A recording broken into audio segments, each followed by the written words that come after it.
problem no parent should have to face, not being able to feed their children. But it seems for some families here this is a daily challenge, especially during the long summer holidays when there's no free school dinner in the middle of the day. The Trussell Trust, which runs most of the country's food banks, says children in our region received more than 2,000 emergency food parcels last summer. That's a rise of nearly a third on the previous year.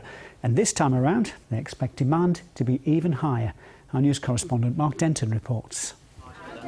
Dean and his mum are regular customers at Newcastle's West End food bank. A qualified nurse, just a few years ago he was working helping others. Then illness stopped his career in its tracks. Now he needs help himself. I would never dream that I would have to come each week and rely on food bank donations and have to sort of go around, and to truth be told, it's belittling as well when you see people that come in, and a lot of people know that I'm obviously medically trained and I'm a professional. As the school summer holidays start, free school meals stop. For Dean, feeding his 3 children will be difficult. It's hard. It's really, really tough when you have to look your children in the face and tell them sometimes that they literally want to go and say something like fish and chips from a chip shop. You look and you say, well, I can't afford that. And then you obviously have the thought of, if I can't provide for my children, schools are going to find out, other people are going to find out, do I lose my children? The Trussell Trust say last summer, between July and August, food banks handed out 7,664 food parcels in the North East. That's a 26% increase on the previous summer.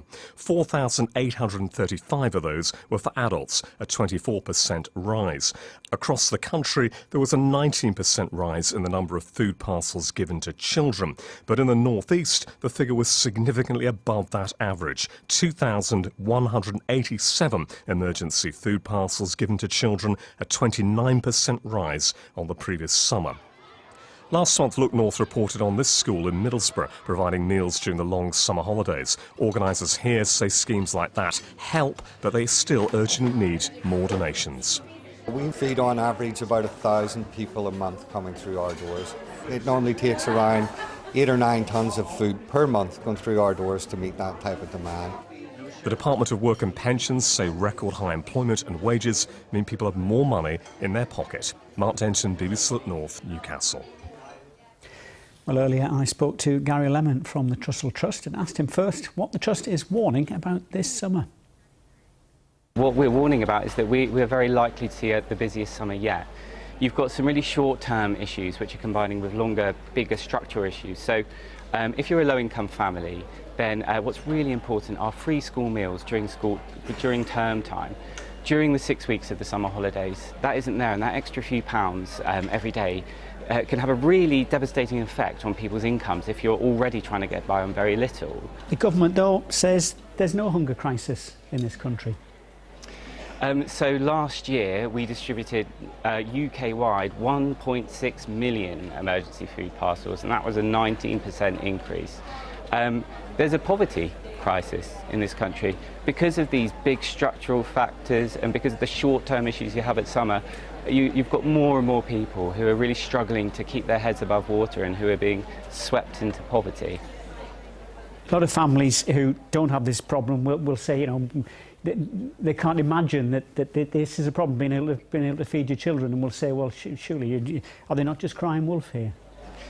I think that, so what I would definitely say is that the volunteers in Trussell Trust food banks are absolutely amazing. When people come through the doors, they treat them with dignity, they're non-judgmental, but that dignity can not be replaced by the dignity of having enough money in your own pocket to be able to put food on the table for your own children.